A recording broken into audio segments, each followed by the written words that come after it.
जय हिंद दोस्तों। आज हम पढ़ेंगे भाव के बारे में। ये चित्रकला के 6 अंगों की तीसरे अंग के बारे में हम चर्चा करेंगे। सबसे पहले किसी चीज़ की किसी कृत्य को काम करने को हम 3 चरण में विभाजित कर सकते हैं। सबसे पहले होता है रस आस्वादन करना। उस रस आस्वादन से जो उत्पन्न होगा वो होता है भाव। और भाव जो है, भाव से हम क्या करते हैं, काम करते हैं। तो समझने वाली बात है कि रस क्या होता है। अब रस होता है जिसका हम आस्वादन करते हैं, जिसको हम चबाते हैं, जिसको हम ग्रहण करते हैं, जिसको हम महसूस करते हैं, उस चीज़ को हम क्या कहते हैं, रस कहते हैं। मान के चलिए आपने कोई भोजन किया, तो भोजन को अच्छे से चबाया, तो चबाने पर आपको एक उसका स्वाद, जिसको हम आस्वादन लिखे हैं यहाँ पे, उसका अनुभव हुआ, आपको रस मिलेगा, उससे सुख की प्राप्ति होगी, आनंद भी आ सकता है। लेकिन हर जगह हर रस में आपको आनंद नहीं मिलता है।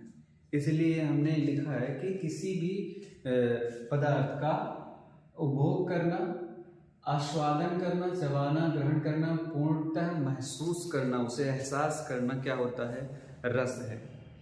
मान लीजिए आपने एक समूह में बैठे हुए हैं और आप सबके बीच चुपचाप बैठे हैं, बाकी सब हंस रहे हैं, बातें कर रहे हैं, कॉमेडियन कर रहे हैं। तो कॉमेडी करते टाइम पे आप उस चीज़ को महसूस कर रहे हो। फिर महसूस करते करते करते करते फिर जो है आपके अंदर जो है एक उत्तेजना उत्पन्न होगी। यहाँ पे मैंने लिखा है उत्तेजना, उत्साह, प्रबल इच्छा जब उत्पन्न होगी तो वहाँ उस रस से, उस एहसास से क्या उत्पन्न हो रहा है, उस एहसास से जो उत्पन्न हो रहा है वो भाव है, और भाव से हम कार्य करते हैं।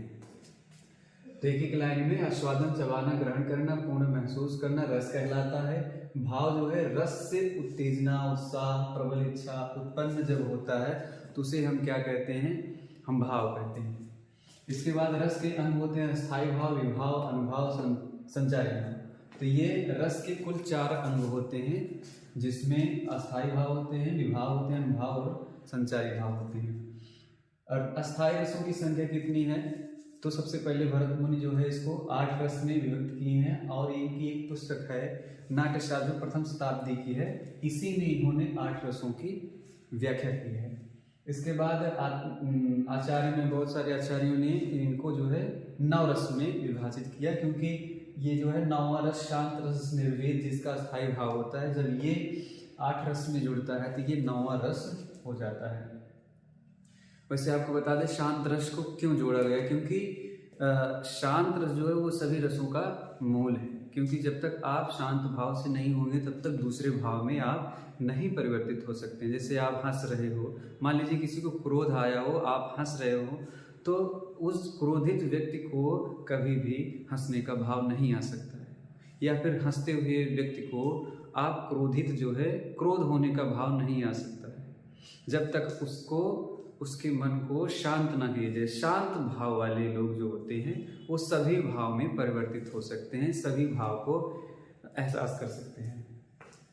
इसके बाद 11 रस की संख्या किसने बताया है, तो भोज के अनुसार सम्रांगण सूत्रधार में, सम्रांगण सूत्रधार भोज की एक पुस्तक है, जिसमें इन्होंने 11 रस का वर्णन किया है।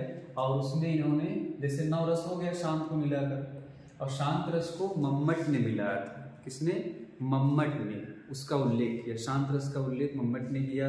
बाद में भरत मुनि आते हैं, वो इसके बारे में विस्तृत व्याख्या करते हैं, इसको शामिल कर लिया जाता है। तो 8 से 9 हो गया। फिर ये 2 रस, 10वां भक्ति रस, जिसका स्थायी भाव भक्ति होता है, इसको जोड़ा गया। वात्सल्य 11वां रस होता है, जिसका मतलब होता है स्थायी भाव प्रेम होता है। तो ये जो है 2 रस जब जुड़ते हैं तो ये हो जाता है 11 रस भोज के अनुसार। फिर आते हैं अस्थायी रस, श्रृंगार होता है, हास्य, करुण, वीर, रौद्र, भयानक, विभत्स, अद्भुत होता है। और श्रृंगार का स्थायी भाव क्या होता है, रति होता है, हास्य का हास्य होता है। रत मतलब श्रृंगार होता है, श्रृंगार का मतलब अलंकार भी होता है, सौंदर्य या सौंदर्य को जन्म देना या साज सज्जा को हम रति कहते हैं। हास्य मतलब हास्य होता है, हास्य का मतलब होता है हर्ष, उल्लास जो है, और करुण का मतलब होता है अस्थायी भाव शोक। शोक मतलब होता है जहाँ पे दुख प्रकट हो, जहाँ दुख का भाव हो वहाँ शोक या करुण रस होगा। वीर जहाँ पे वीरता का भाव हो वहाँ पे जो है उत्साह आता है, इसीलिए इसका जो है उत्साह भाव है। और रस क्या है? वीर है। क्रोध, क्रोध में रुद्र रूप धारण कर लेता है, रौद्र रूप धारण कर लेता है। वैसे रौद्र इसलिए रस की संज्ञा दी क्योंकि ये शिव से संबंधित है। वहाँ पे जब शिव को क्रोध आता है तो वो अपना रौद्र रूप दिखाते हैं, विकराल रूप दिखाते हैं, तो वहाँ से लिया गया है। और भयानक मतलब भय होता है, भय का मतलब डर होता है, जिससे आप घबरा जाएं, डर जाएं, तो वहाँ पे भयानक रस होता है, उसका स्थायी भाव भय होता है। विवश मतलब जुगुप्सा होता है। जुगुप्सा का मतलब भी होता है निंदा करना या किसी से घृणा करना, नफरत करना या जो है आलोचना करना। फिर आगे आता है अद्भुत। आश्चर्य होता है। आश्चर्य का मतलब होता है अद्भुत कार्य कर देना। आश्चर्य मतलब है कि आश्चर्यचकित हो जाना, जिसे कोई चीज़ अजीब चीज़ें देखकर अजीब एहसास करना ही आश्चर्य कहलाता है। फिर श्रृंगार का रंग जो है, प्रतीक रंग क्या होता है? श्याम होता है। हास्य का प्रतीक रंग जो है सफ़ेद होता है। करुण का प्रतीक रंग काला होता है। वीर का प्रतीक रंग गौर होता है। यहाँ पे गौर मतलब द्वितीय रंग से भी ताल्लुकात होता है इसका, लेकिन यहाँ पे गौर या लाल रंग से इसको जोड़ा जाता है। वीर का प्रतीकात्मक रंग क्या होता है? गौर या लाल। रौद्र का जो है रक्त या लाल। भयानक का होता है काला।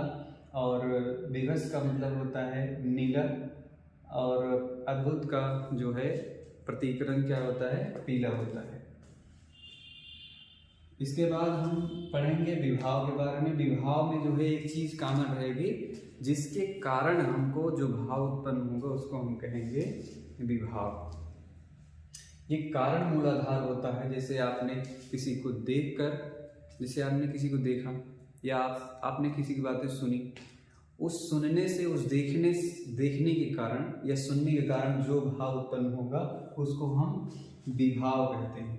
और विभाव कितने प्रकार के होते हैं? 3 प्रकार के होते हैं। मुख्यतः आलंबन और उद्दीपन होते हैं। और तीसरा जो है आश्रय होता है। आलंबन का मतलब होता है जिसके कारण आपको जो है जो भाव जगा उसको हम, उस कारण को क्या कहेंगे? आलंबन। जैसे मान के चलिए किसी ने सांप देखा, तो सांप को देखने से आपको डर हुआ, भय उत्पन्न हुआ, तो वहाँ पे जो है भाव जो उत्पन्न हुआ है वो सांप के कारण हुआ, इसलिए सांप जो है आलंबन विभाव हो जाएगा। उद्दीपन विभाव मतलब होता है आपके अंदर जो भाव उत्पन्न है या जो भाव था उस भाव को और ज़्यादा प्रबल कर देना, उसको अति कर देना, उसको अधिक कर देना, वो क्या कहलाता है? उद्दीपन विभाव। मतलब आपको गुस्सा लगा था, किसी ने आके आपको कुछ ऐसी बातें बोल दी कि आपको और गुस्सा लग गया, तो इसका मतलब है कि वहाँ पे उद्दीपन विभाव हो। आप हंस रहे थे, आप हंसने के भाव में थे, आपको खुशी थी, किसी ने आके और को एक खुशखबरी दे दी और खुश हो गए, तो ये होता है उद्दीपन। मतलब जो भाव था उस चीज को और ज्यादा प्रबल कर देना, उद्दीपन विभाव कहलाता है। आश्रय का मतलब होता है उस चीज को आश्रय देना। आप घर मतलब एक तरह से उस भाव को अपने आप में ग्रहण कर लेना। आपने मूवी देखा, मूवी में जो है बहुत सारे भाव होते हैं, तरह तरह का कथानक नाटक होता है, उस नाटक में भी तरह तरह के भाव होते हैं, लेकिन किसी को दुख का भाव ज़्यादा प्रभावित कर जाता है, किसी को जो है क्रोध का भाव ज़्यादा प्रभावित कर जाता है, किसी को जो है प्रेम का भाव ज़्यादा प्रभावित कर देता है। तो वहाँ पे जो सबसे ज़्यादा प्रभावित हो जाते हैं, एक ही मूवी को देखने वाले बहुत सारे लोग हो सकते हैं, लेकिन उसके प्रभाव सबके लिए अलग अलग हो जाते हैं। तो वहाँ पे जो है जिसके लिए जो भाव उत्पन्न होगा उस भाव को हम आश्रय भाव कहते हैं।